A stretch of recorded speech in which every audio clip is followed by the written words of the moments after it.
Hello students, स्वागत है आपका pi classes bye Sachin Malik में। आज का टॉपिक क्लास 10th के लिए वर्कशीट नंबर 6। इसमें हम करेंगे वृत्त और संबंधित पद और प्रमेय, जो कि हमने 9th क्लास में सीखी थी। बस उसी का रिवीजन चल रहा है, नया यहाँ पर कुछ भी नहीं है। कहता है एक तल पर उन सभी बिंदुओं के समूह तल के एक स्थिर बिंदु से स्थिर दूरी पर स्थित हों वृत्त कहलाता है। कहने का मतलब ये है कि एक ही हमारा बिंदु है, इस बिंदु से बराबर दूरी पर हम बहुत सारे बिंदु ले लेंगे। इस तरह से दूरी इस बीच वाले बिंदु से बराबर रहनी चाहिए। तो अभी तो मैंने दूर दूर लिए, जब ये बिंदु बहुत नज़दीक नज़दीक होते चले जाते हैं तो ये एक हमें लाइन जैसे प्रतीत होते हैं। इसी को हम वृत्त कहते हैं। और ये जो केंद्र और इसकी दूरी जो होती है, इसको हम त्रिज्या कहते हैं। ठीक है, इसको क्या बोलेंगे? वृत्त केंद्र। ये केंद्र है, ये त्रिज्या हो गई। ठीक है, आइए अब आगे सीखते हैं। चाप। चाप क्या है? चाप वृत्त पर दो बिंदुओं के बीच का भाग है। यानी ये वृत्त है हमारे पास, अब इस पर कोई भी दो बिंदु ले लिए, एक बिंदु ये ले लिया और एक बिंदु ये ले लिया। इन दोनों बिंदु के बीच का या तो इधर वाला भाग ले लो, या जो भाग छूट गया वो वाला ले लो। ये भी चाप है, वो भी चाप है। ये लघु चाप हो गई।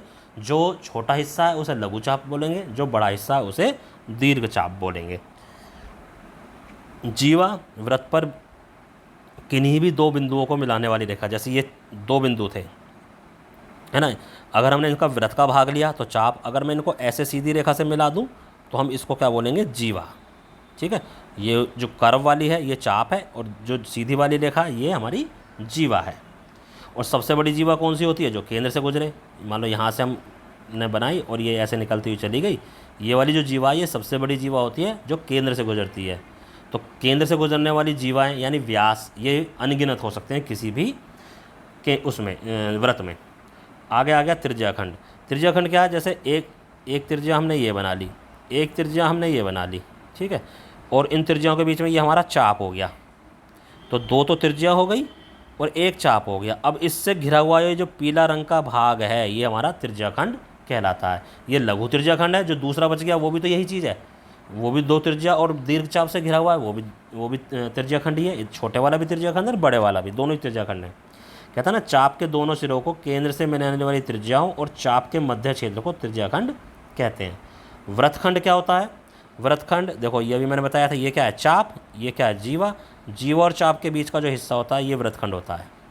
यानी इधर यहाँ पर इन्होंने दिखा रखा है, ये हमारा वृत्तखंड कहलाता है। चलिए आगे देखते हैं क्या है। ये सब हम 9th में पढ़ चुके हैं, बस रिवीजन चल रहा है यहाँ। कहता है वृत्त की जीवाएँ, जो वृत्त की जीवाएँ होती हैं, बराबर जीवाएँ। देखो जैसे ये वाली और ये दो बराबर जीवाएँ हैं, उस पर केंद्र पर बराबर कोण बनाती हैं। यानी ये जो कोण बन रहा है केंद्र पर दोनों जीवाओं के द्वारा, एक इस जीवा के द्वारा और एक इस जीवा, ये बराबर होता है, ये ध्यान रखना। आगे कहता है कि वृत्त के केंद्र से जीवा पर डाला गया लंब। जैसे ये वृत्त का केंद्र है, ये हमारी जीवा है, इस पर हमने लंब डाल दिया, तो जिस पॉइंट पर ये लंब डला है ना, उससे इधर का हिस्सा और इधर का हिस्सा जीवा का, ये दोनों बराबर होते हैं, यानी जीवा को समद्विभाजित करता है। और इसका उल्टा भी पॉसिबल है, ऐसे इसमें भी उल्टा पॉसिबल है। अगर ये कोण बराबर होंगे तो जीवाएँ बराबर होंगी, जीवाएँ बराबर हैं तो केंद्र बराबर है, कोण बराबर हैं। और ऐसे इधर जीवा पे लंब डाला गया है तो ये दो भागों में विभाजित करेगा, और अगर मध्य बिंदु से मिला देंगे तो ये लंब होगा। कहता है एक वृत्त की या सर्वांग समवृत्तों की, ठीक है, ये दोनों चीज़ें एक ही वृत्त में भी हो सकती हैं और सर्वांग सम में, या जीवाएं केंद्र से समान दूरी पर हैं। ये देखो क्या कह रहा है, एक वृत्त की बराबर जीवाएं, यानी ये वाली जीवा और ये वाली जीवा, ये दोनों बराबर हैं, तो इनकी केंद्र से दूरी, ये वाली दूरी, ये दूरी जो है हमेशा बराबर होगी, और इसका विलोम भी पॉसिबल है।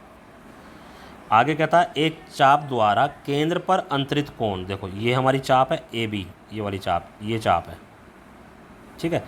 इस चाप से ये वाला कोण तो केंद्र पर बन गया। अब चाप को छोड़कर वृत्त का देख, ये वाला हिस्सा बच रहा, पूरा बच रहा ना चाप को छोड़कर, इस पूरे हिस्से में कहीं भी आप बना दो कोण, तो ये जो वृत्त का केंद्र पर बना कोण है बाकी शेष भाग से बने कोण का दुगना होगा। यानी कि अगर ये वाला कोण अगर तुम्हारा 20 है तो ये कोण आपका 40 होगा। केंद्र पर बना कोण हमेशा दुगना होता है। आगे, यदि किसी चतुर्भुज के सम्मुख कोणों का योग, ये देखो ये चतुर्भुज है हमारा, अगर इसके सामने वाले आमने सामने ये कोण, ये दोनों कोण या इधर वाले दोनों कोण, इन दोनों का कोणों का योग अगर 180 है तो इसको हम चक्रीय चतुर्भुज कहते हैं। चक्रीय चतुर्भुज का मतलब उसके जो चारों शीर्ष हैं वो वृत्त को टच करेंगे, ये हमारा चक्रीय चतुर्भुज होता है। एक ही वृत्तखंड के कोण बराबर होते हैं, कहने का मतलब ये है, ये हमने जीवा खींच दी, अब 2 वृत्तखंड बन गए। अब इसी जीवा से ऊपर वाले खंड में हम कितने ही कोण बना लें, ऐसे ऐसे ऐसे, तो ये जितने भी कोण बन रहे हैं ये सब बराबर होंगे, क्योंकि ये सब एक ही खंड में बने हुए कोण हैं। तो ये कुछ हमने नियम सीखे। अब देखो कहता है स्वयं प्रयास कीजिए, तो देखें स्वयं प्रयास कीजिए में क्या करवा रहा हमसे, कहता वृत्त की सबसे बड़ी जीवा अभी बताई थी मैंने क्या होती है, व्यास होती है सबसे बड़ी जीवा। जीवा और चाप के मध्य का क्षेत्र, देखो ये हमारी जीवा है और ये हमारी चाप है, तो इसके मध्य का क्षेत्र ये क्या था, वृत्तखंड, क्या था ये, वृत्तखंड। नाउ त्रिज्याखंड क्या होती है, त्रिज्याखंड चाप के दोनों सिरों, ठीक है, ये चाप, ये चाप है, चाप के दोनों सिरों को केंद्र से मिलाने वाली, ये मिला दिया हमने केंद्र से वाली त्रिज्याओं, यानी त्रिज्याओं और चाप, ये जो चाप है, ठीक है, चाप के मध्य का क्षेत्र, 2 त्रिज्याएं होती हैं और इसमें चाप होती है। अब कहता दी गई आकृति में बीओसी वृत्त का व्यास है, तो देखो इसका जो चित्र है वो ये वाला है, उल्टा मत समझ लेना। तो बीओसी ये हो गया भैया वृत्त का व्यास, ठीक है। अब वृत्त का व्यास यानी कि ये अर्धवृत्त हो गया, ऊपर भी नीचे भी। तो कहता ए बी और ए सी बराबर हैं, ये दोनों बराबर हैं, तो कोण ए बी सी, तो ये वाला कोण ज्ञात करो। देखो अगर ये दोनों साइड बराबर हैं तो इसके सामने के एंगल, ये वाला एंगल और ये वाला एंगल भी आपस में बराबर होंगे। अब हमें पता है ये वाला कोण कितने का होगा, 90 डिग्री का। क्यों, क्योंकि ये 180 डिग्री का है और ये बी और सी से केंद्र पर बन रहा है, ये बाकी भाग पर बन रहा है, तो केंद्र पर बनाकर कितना होता है, डबल होता है ना। तो हमें ये वाला कोण 180 पता है, तो ये 90 हो गया। अब ये 90 हैं और ये दोनों बराबर हैं, तो कितने कितने के हो गए, 45 डिग्री के, ठीक है। आगे देखो, यदि सर्वांगसम वृत्त की जीवाएं ए बी और सी डी केंद्र पर बराबर कोण बनाती हैं, तो इसका मतलब क्या, उनकी लंबाइयाँ बराबर हैं। सर्वांगसम वृत्त की जीवाएं अगर केंद्र पर बराबर कोण बनाती हैं तो उनकी आपस में लंबाइयाँ बराबर होंगी, यानी पहले वाला आंसर। लास्ट है, कहता ए बी और सी डी, अब इस वाले चित्र की बात हो रही है, ये बराबर जीवाएं हैं, ये वाली जीवा और ये वाली जीवा बराबर हैं, जिसमें कोण ए ओ बी, ये वाला जो कोण है ये क्या है, 80 डिग्री।